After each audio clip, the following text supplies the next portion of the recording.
Agora vejam que a gente vai entrar já em coisas que nos afetam até hoje. Diretamente ou indiretamente. O cânon nos afeta diretamente, os bispos nos afetam indiretamente. Porque nós não cremos em bispos, mas tem quem creia, né? Então vamos ver aí o que a gente pode... Vamos começar com o cânon. Irineu disse que a autoridade da igreja repousa sobre essas três coisas aí. Toda a autoridade da igreja. Então havia uma preocupação muito grande em estabelecer essas três coisas, diante do ataque das heresias. Isso aí é uma resposta da ortodoxia. Tá? O que é o cânon? O cânon, essa palavra significa simplesmente regra, e o cânon pode-se dizer que é a regra que deve ser seguida. Na prática, o cânon é o conjunto de livros que compõem as escrituras inspiradas. O cânon é a Bíblia. O cânon é esse conjunto. Certo? Conjunto de livros. Por que a gente trata como um conjunto de livros? Justamente porque era tratado individualmente. O cânon é formar o conjunto. É escolher quem entra e quem fica fora. Por quê? Como eu disse antes, desde o início o Antigo Testamento era a escritura cristã, já estava estabelecido, isso nunca foi discutido. O único que discutiu foi quem? Exatamente, o Márcio. Ele está indignado lá. Ele achou que tinha acabado. Ele queria que não voltasse mais. Mas como é uma reação, nós temos que citar, né? Como é uma reação. Sim. Essa foi boa, né? O Antigo Testamento, então, foi tranquilo. Veio exatamente como os judeus o tinham, com os mesmos livros. A ideia do cânon, gente, é uma ideia que veio dos judeus. Os judeus tinham feito o cânon deles. E agora os cristãos tinham que fazer o seu. E a hora era agora. Por quê? Porque não podia se perder muito tempo, porque ia se começar a ficar distante demais das fontes originais. Você tinha ainda pessoas que conviveram com pessoas que conviveram com os apóstolos. Então você tinha muitas testemunhas ainda. Não, esse livro aqui foi escrito pelo fulano. Só que vocês, é claro, percebem isso, se passar 500 anos começa a ficar mais complicado de provar as coisas. Então a hora era essa. E os ataques que as heresias estavam proporcionando empurraram a igreja a fazer isso logo. Que livros seriam colocados no Novo Testamento? Essa é a pergunta. Além dos 27 que acabaram entrando realmente, existiam muitos outros livros circulando no meio das igrejas. Havia o Evangelho de Pedro, havia o Didaquê, a primeira carta de Clemente aos Coríntios, a própria carta de Policarpo aos Filipenses. Havia dúvidas em relação a essas obras. O Pastor de Hermas. E a situação era tal, diante das heresias crescentes, que era urgente fazer alguma coisa. Vejam bem, gente, olha só. O gnosticismo estava produzindo livros falsos, assinando com o nome de apóstolo. Né? Olha como isso aperta. O Marcion estava dizendo que tudo isso aí não é inspirado. Estava jogando fora os livros válidos. E o Montano estava dizendo que não tinha terminado a revelação. Ele tinha mais coisinha para falar. Né? Deus continuava falando, como falou com Paulo, continuava falando através dele. Então vejam que as três heresias apertam em direção ao cânon. Percebem isso?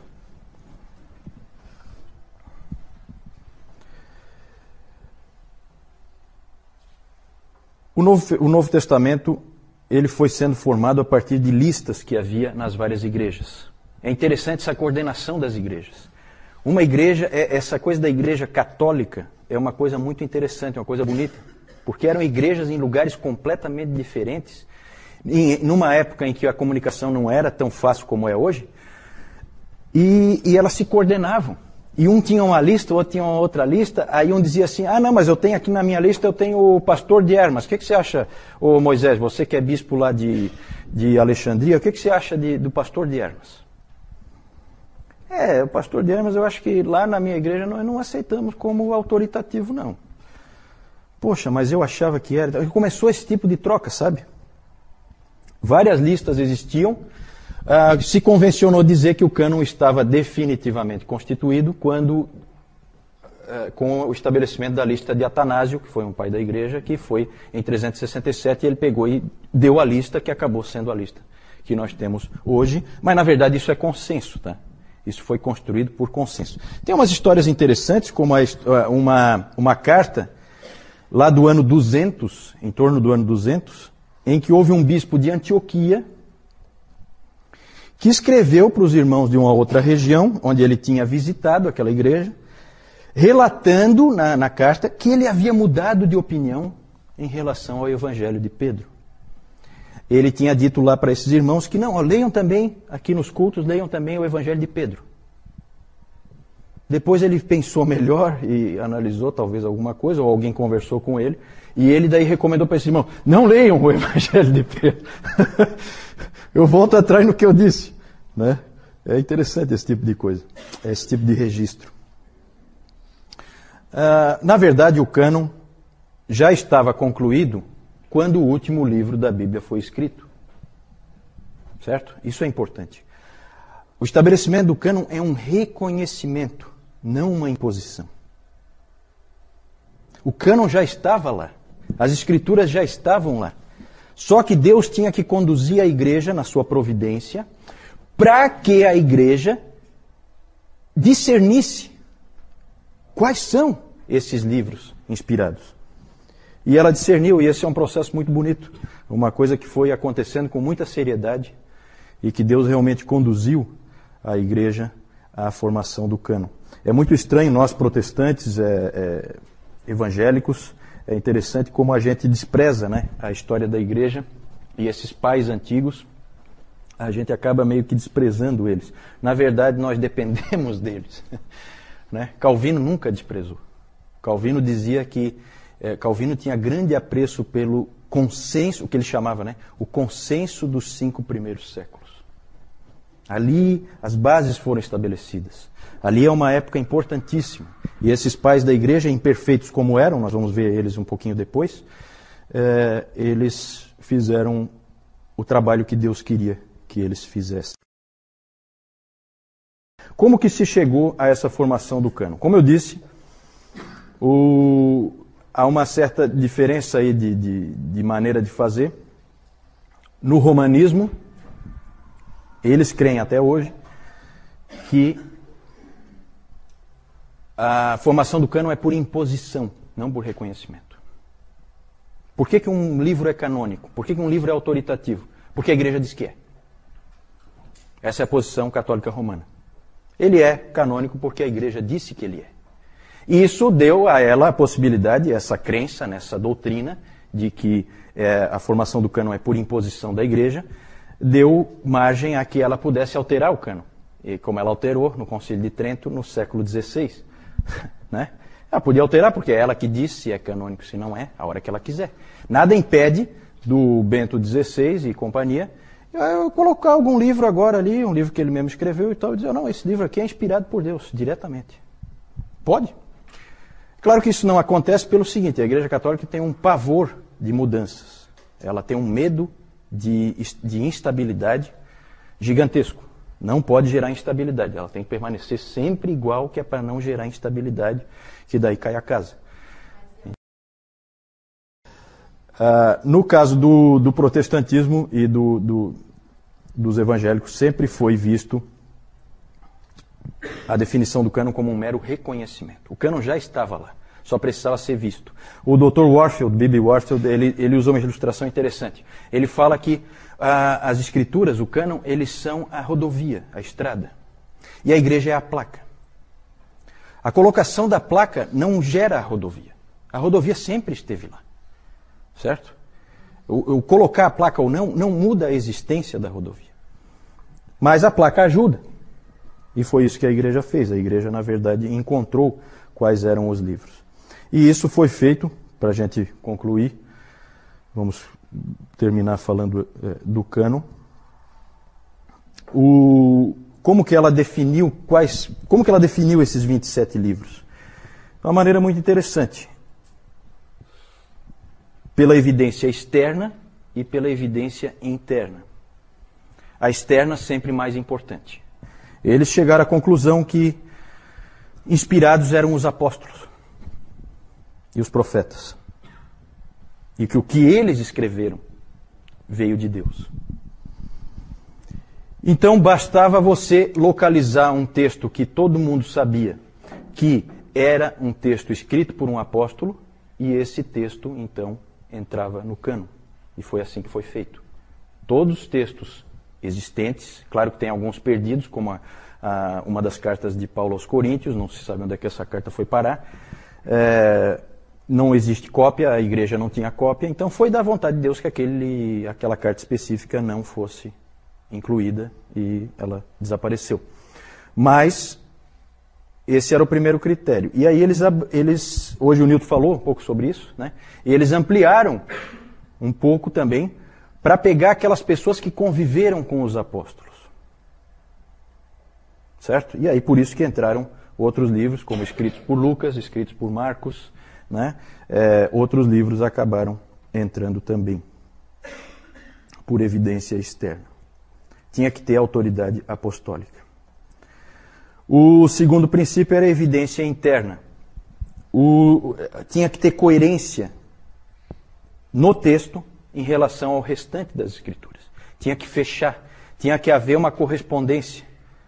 Isso eles buscaram também, eles fizeram essa checagem. Um exemplo muito interessante é o do livro Pastor de Hermas. Só para a gente ilustrar, tá? O Pastor de Hermas tem até um artigo numa revista de história cristã, em que eles põem assim, o Pastor de Hermas, o livro que quase entrou no cânon. Esse aí ele chegou perto. Teve outros livros que chegaram perto, tá? Esse livro, o Pastor de Hermas, ele foi analisado dentro desses critérios e ele foi reprovado. Por quê? Evidência externa. Esse livro foi escrito no II século por um indivíduo romano chamado Hermas,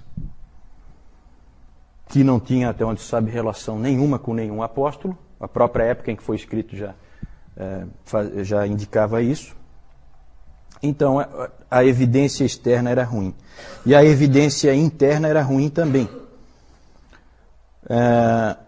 Ele era um livro, e as pessoas perceberam, analisando o livro, eles perceberam que era um livro preocupado com penitência, com arrependimento, e principalmente ele definia quantas vezes você pode ser perdoado pela igreja. Tudo aquilo ali soava estranho, não batia com o restante das Escrituras, não fechava com o ensino bíblico, e então a maioria dos pais da igreja viu que... E ele tinha bons defensores, Irineu, Clemente de Alexandria, Tertuliano defendeu por um tempo, depois mudou de ideia, achou que não encaixava. E ele também tinha umas visões esquisitas a respeito da doutrina da Trindade. E aí ele não passou nem pela evidência externa e nem pela evidência interna. Rejeitado. Rejeitado, não faz parte da Bíblia. E certamente ele teria definido outras doutrinas e teria modificado o cristianismo. Certo? Nós vamos ver que coisas esquisitas aparecem, mesmo a gente não tendo esse tipo de livro no cânon. Né? Mais para frente nós vamos ver todo tipo de esquisitice aparecendo na igreja, que criou uma série de problemas. Então é isso, o cânon foi definido assim. Alguma pergunta a respeito do cânon? Isso. A pergunta da Jussara, a colocação dela é em relação a como cada igreja... Qual a situação de cada igreja, né? Que na verdade elas tiveram que se coordenar. Então, aparentemente, cada igreja não tinha todos os livros. E às vezes tinha livros que acabaram não entrando, e outros que acabaram entrando ela não tinha. E realmente era assim.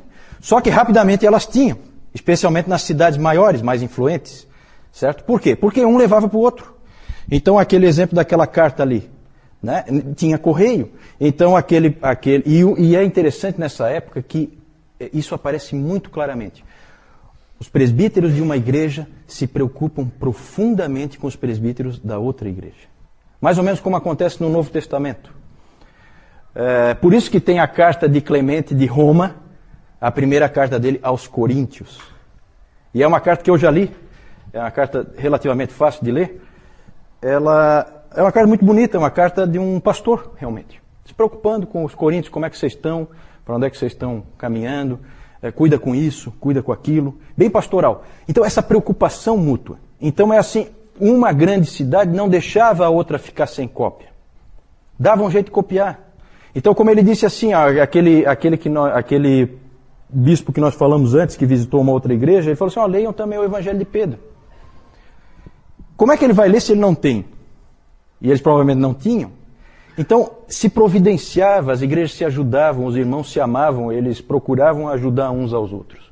A igreja era única, não havia várias igrejas. Havia heresias, mas não divisões. Ainda.